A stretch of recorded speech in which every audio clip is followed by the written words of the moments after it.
Vous êtes Rémi Métivier, directeur de recherche au CNRS au laboratoire PPSM.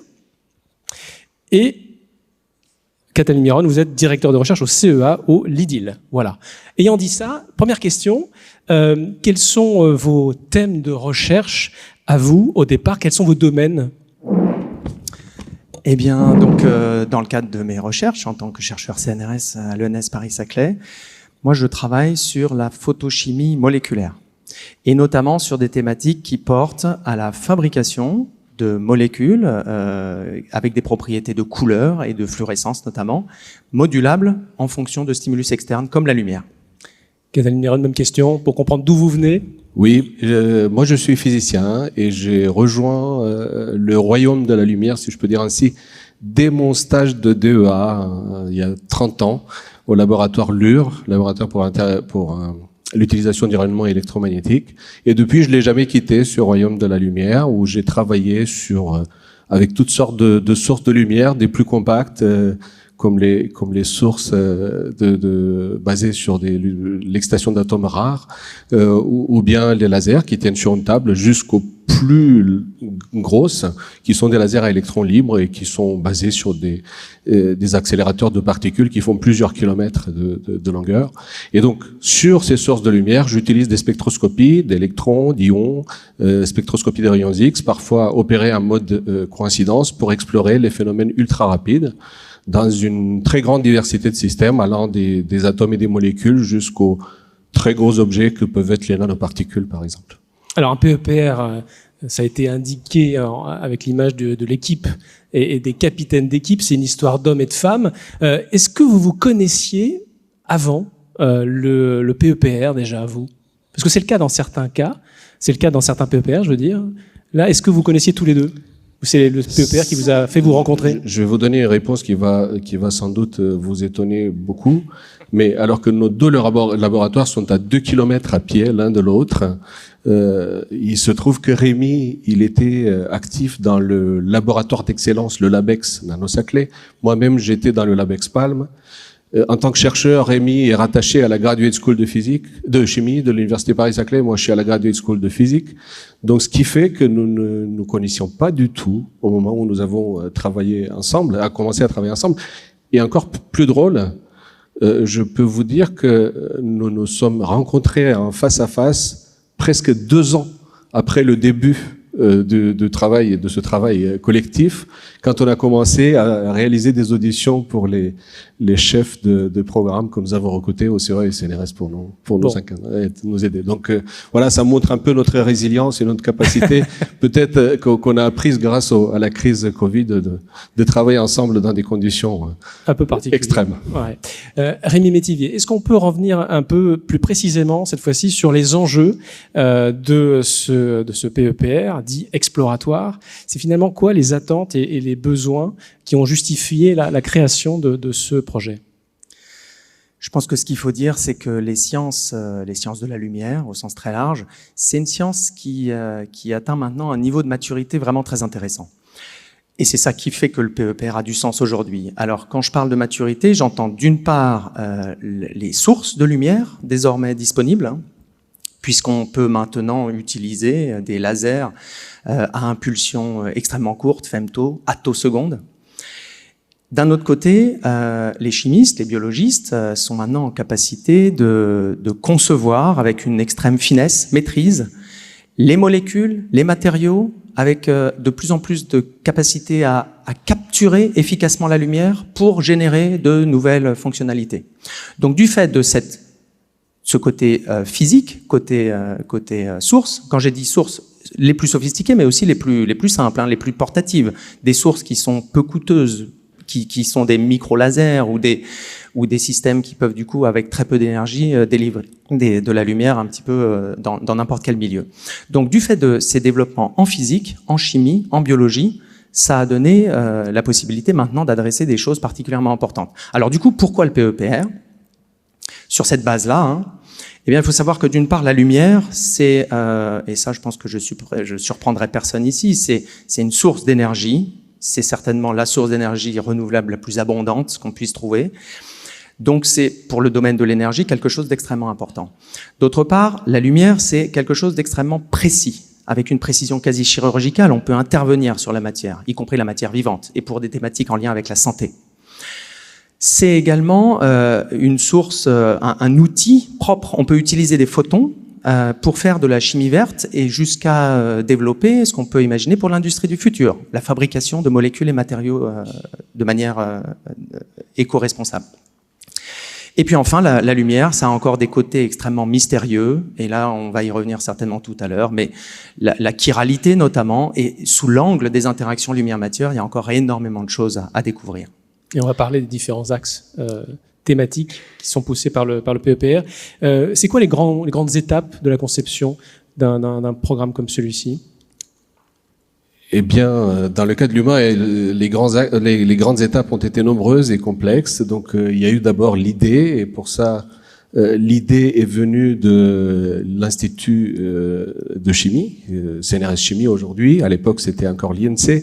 Et elle a été portée par notre collègue que je salue ici, Maggie Jaber, qui portait au nom de l'INC cette idée. Elle a été proposée à la direction de la recherche fondamentale du CEA. C'était un 10 mai 2021. Je me souviens parfaitement des premiers contacts, à partir desquels donc on a eu à peu près 16 jours pour déposer une lettre d'intention. À partir de là, cette lettre d'intention a été acceptée fin juin, ce qui nous a permis de déposer un projet complet de ce qu'on appelle entre nous l'UMA 1, la première version de l'UMA, fin juillet, 30 juillet 2021. Nous avons appris fin août que nous étions sélectionnés pour une audition qui a eu lieu le 6 septembre 2021. Malheureusement, à la fin du mois de septembre, lorsque les annonces des premiers programmes sélectionnés ont été réalisées, l'UMA n'avait pas été sélectionné. Mais le jury international nous a fait des recommandations précieuses. Et vous les avez suivies, du coup ?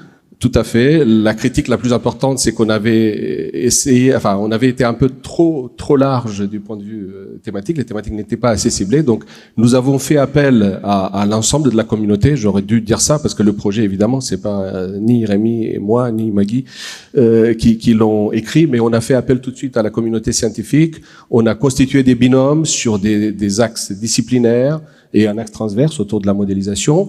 Et puis, on a demandé des propositions. Et donc, à la même communauté, on a fait appel pour demander à nous aider à nous faire des propositions de thématiques plus ciblées pour répondre à la demande du jury international, ce qu'on a fait. Et c'est ça qui nous a fait aboutir à l'UMA 2. Mais j'imagine que quand on, pardon, je vous interromps, quand on sollicite comme ça une communauté qui a plein d'idées, on doit avoir plein de propositions qui remontent. Comment on fait pour choisir? Parce que qui dit choisir dit exclure. Ça va pas être forcément facile parfois de trier entre tant d'idées. Comment vous avez pris finalement concrètement? Alors je pense que pour sélectionner il y a eu beaucoup d'étapes et c'est ce que Cataline vient d'expliquer. Simplement, on s'est entouré de beaucoup de collègues scientifiques et on a effectivement beaucoup réfléchi et à plusieurs étapes. Mais simplement, il y a quelques lignes directrices qui nous ont guidés. D'une part, l'interdisciplinarité. Alors ça faisait pratiquement partie de la feuille de route PEPR, mais l'interdisciplinarité c'est quelque chose d'essentiel pour nous et c'est presque aux origines de ce PEPR. Et encore petit clin d'œil à Maggie Jaber qui a porté cette idée d'interdisciplinarité à travers ce PEPR. Mais également, il fallait proposer des axes de recherche qui soient portés par les forces en présence en France, pas uniquement les laboratoires et les compétences des chercheurs, mais aussi les instruments et les plateformes présentes en France. Et puis dernière chose, évidemment, quand on cherche des axes de thématiques prioritaires, on cherche à imaginer les principaux domaines qui pourront donner lieu à des applications ou des découvertes prometteuses, c'est difficile de prévoir, mais quand même, avec des applications valorisables sur 5, 10, 15 ans, peut-être plus parfois. Donc voilà ce qui nous a guidés pour la définition de ces axes thématiques. Et on reviendra dans la table ronde de cet après-midi sur la dimension plateforme du PEPR l'UMA. À moins que vous souhaitiez en dire un mot peut-être tout de suite, sinon je vous propose de rentrer dans le détail de chacun des thèmes. C'est parti. Sur d'abord la notion de chiralité, c'est le premier des 4 axes de recherche thématiques retenus. Qu'est-ce qu'on met dedans? Peut-être avant de vous répondre, juste rappeler qu'on aurait dû dire que donc ce projet qui a finalement été resoumis et accepté par le jury international grâce à la communauté, on a fait des choix, et parmi ces choix-là sont nos 4 axes de recherche thématique. Vous évoquez la chiralité, il y a également la photochimie et les matériaux, il y a également l'énergie et l'environnement, et enfin la santé. Donc ce sont les 4 axes de recherche thématique de l'UMA. Donc là, concernant la chiralité, il faut savoir que la chiralité, c'est une propriété géométrique d'un objet qui consiste à ce qu'il n'est pas superposable à son image dans le miroir. L'exemple le plus flagrant, ce sont nos 2 mains qui sont pas superposables. Et donc, en chimie, les molécules dites chirales, qui ont cette propriété, ont plusieurs formes, et ces formes, qui s'appellent des énantiomères, ne réagissent pas de la même manière lorsque elles sont exposées à de la lumière circulairement polarisée. Ça veut dire déjà qu'en créant de la lumière avec des propriétés exotiques, on est capable, en la faisant interagir avec la matière, soit sonder et apprendre des choses sur la nature de la matière, soit transformer la matière. Et donc, il y a entre matière chirale et lumière chirale une espèce je sais pas comment dire, elles sont pas interchangeables, mais en tout cas une interaction très forte. Et donc, on espère que dans le cadre de cette thématique-là, l'utilisation de lumière chirale permet de quelque part de générer, de se servir, d'explorer des nouvelles formes de matière qui sont inconnues aujourd'hui. Par exemple, générer une sélectivité de spin grâce à la lumière chirale. Photochimie et matériaux, c'est le 2e axe de recherche thématique. On en dit un mot ? Alors on va en dire juste quelques mots, effectivement, mais l'idée là, c'est d'exploiter la lumière comme source pour sculpter la matière, pour pouvoir du coup produire de manière propre des nouvelles molécules ou des nouveaux matériaux. Donc il s'agit, s'il faut rentrer un tout petit peu dans les détails, de construire des édifices supramoléculaires, donc des assemblages de molécules, ou macromoléculaires, là on parle de photopolymères ou de photolithographie, en utilisant la lumière comme réactif. Et alors là, il y a aussi des problématiques de photoréacteurs. Comment est-ce qu'on va agencer les dispositifs d'illumination pour produire avec les meilleures efficacités? Et tout cela pour aboutir à un niveau de structuration des matériaux ultime, que ça soit aux toutes petites échelles, grâce aux toutes petites échelles spatiales, la nanostructuration, aux toutes petites échelles temporelles, grâce à des lasers ultra courts, avec des propriétés toujours plus complexes. Et on va appeler ça à la fin, pourquoi pas, des matériaux intelligents.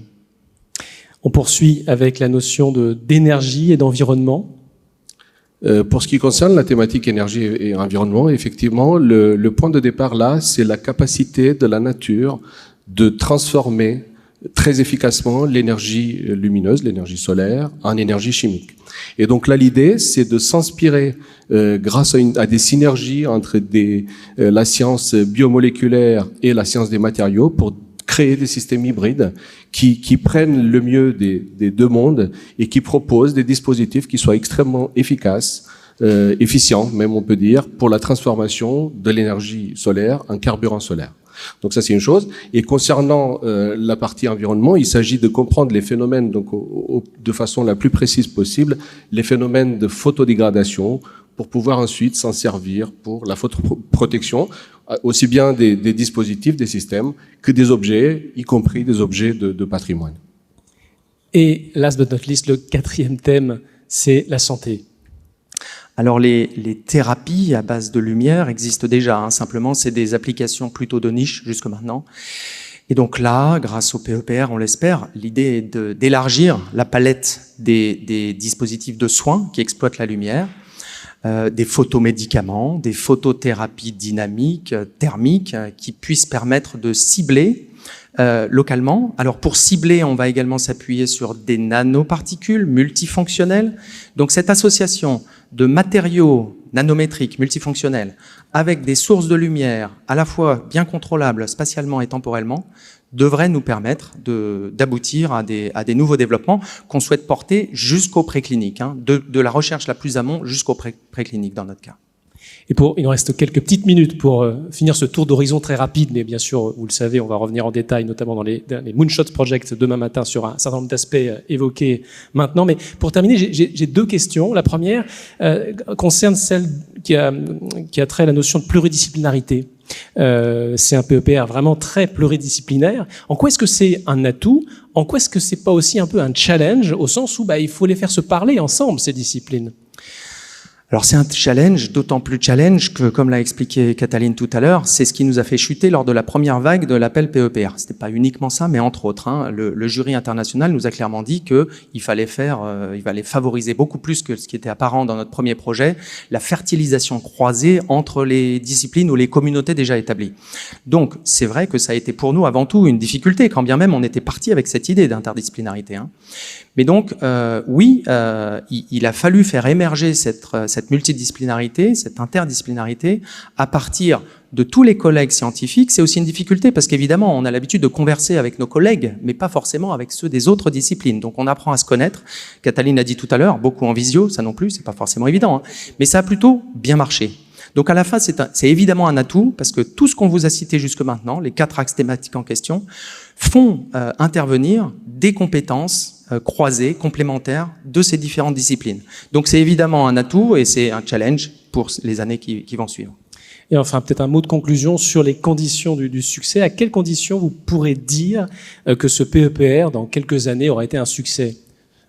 Ça, c'est une très bonne question et je dirais qu'on a été pratiquement assez contraints par le jury international à y réfléchir, puisque lors de la première vague, nous avons été fortement invités à se positionner sur des chiffres et sur des figures un peu concrètes. Et donc là, je vais vous donner un seul exemple qui est assez révélateur de cet aspect, de ces possibles indicateurs de succès. Si on considère le projet qui a été sélectionné pour porter le cœur de la thématique énergie et environnement, donc le Moonshot Project qui concerne ça, ce projet-là va, entre autres, développer, in fine, va livrer un dispositif qui permet la conversion de l'énergie solaire en carburant solaire.